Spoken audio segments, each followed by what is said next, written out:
Good afternoon from Bangsaen. It's a really different day today. It's wet, it's raining and it's windy, but we're on a pretty big high because yesterday we had qualifying and the team really pulled it out.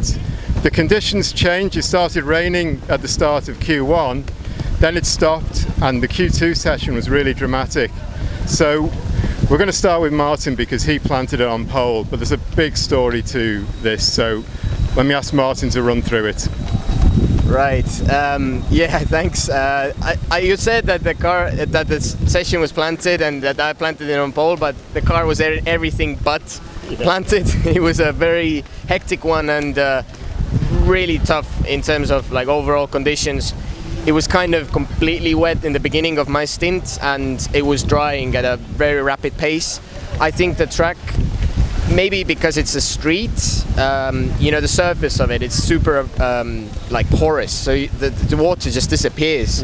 Every lap it was different, and it was getting dry at a massive pace, and then we kind of had to react to it. I was first out the pits, and I just then felt that, okay, the times are getting better, but I also had to, it was one of those sessions where the final lap was going to be the one. Yeah. And I had to plan for it, and I already felt that, okay, the tire pressures feel high, and the car is more and more, off the ground. It was just floating about, and then I was like, okay, we have to either come into the pits, do some changes, or I just go until the end.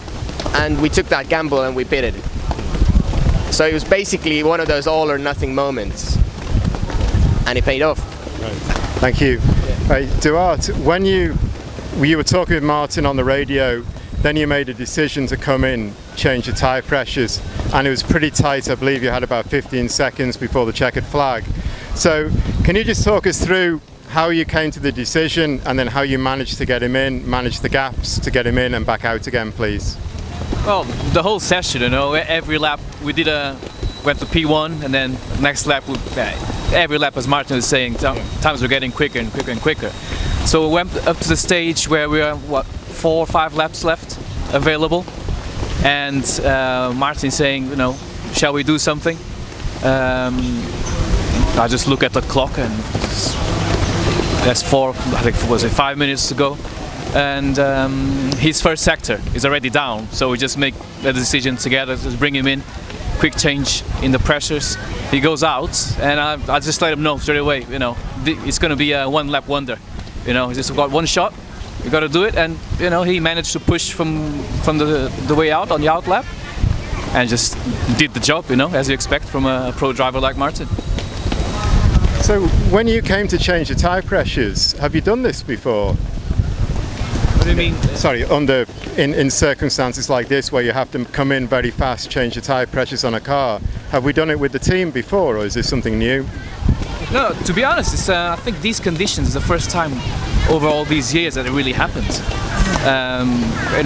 You do it when you have the confidence that you have the crew is able to do it quickly and precisely. It's something we have to be very precise with the pressures in one go, because as you said, we've crossed our fast lap was done with 15 seconds of the session left, so anything that went wrong we would have finished.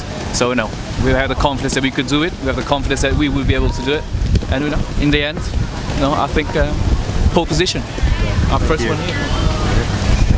Right, Martin, so your first time here, yep. You've not had a lot of track time as well, and you put it on pole position, so now what are we kind of looking for the rest of the weekend? Well, definitely our hopes are up.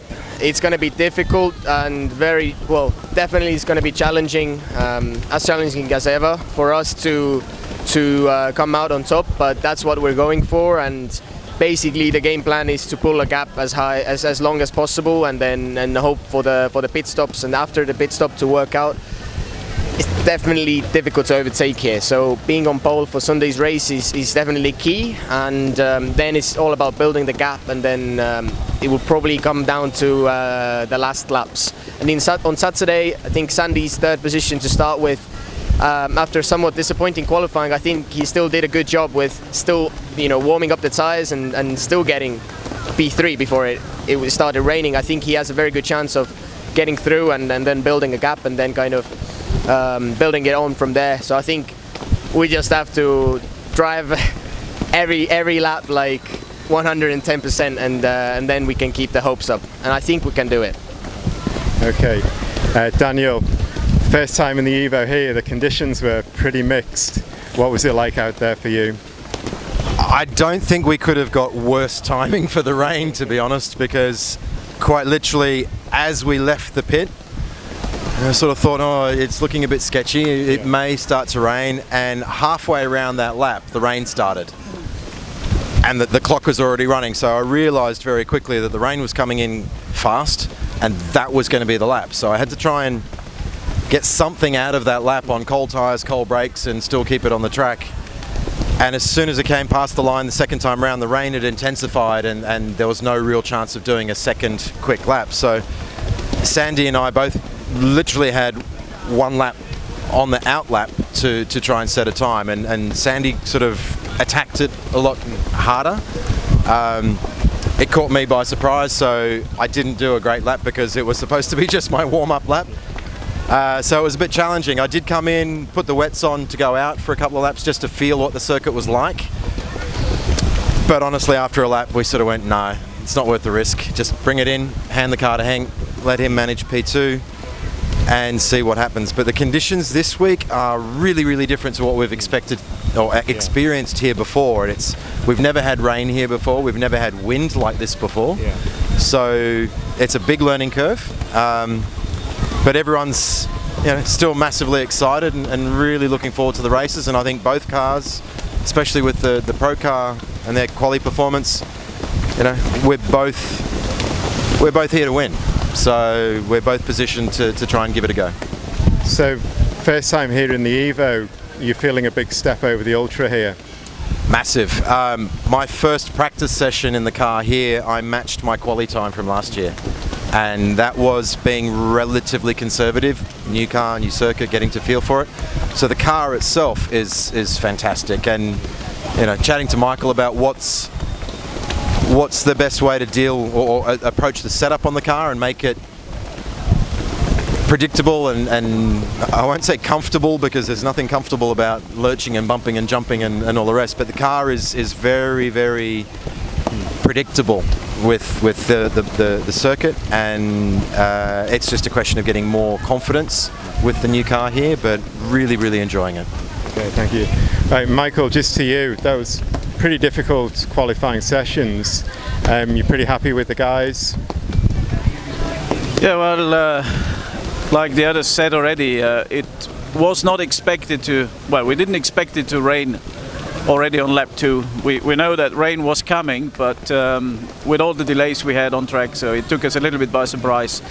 And we could have for sure done better, but the tire pressures on Daniel's Q1 first out lap, they were set basically to have a preparation lap before we go for a fast lap time. So that's why we only qualified on P1 in GT3 AM. But still, it was a bit tricky because the car was all set for dry conditions, and then we had to drive with the settings in the rain. We did a small adjustment for Henk for Q2, but obviously it was all about keeping the car on track and not crashing, staying off the walls. And yeah, they both brought it back home in one piece. Both cars are back. We didn't have any major mishaps. So we can be confident. Being on pole in AM for race 1 with Daniel, pole for race 2 with Martin, and I think we can achieve a good result this weekend. Okay, good job yesterday everyone, and thank you very much.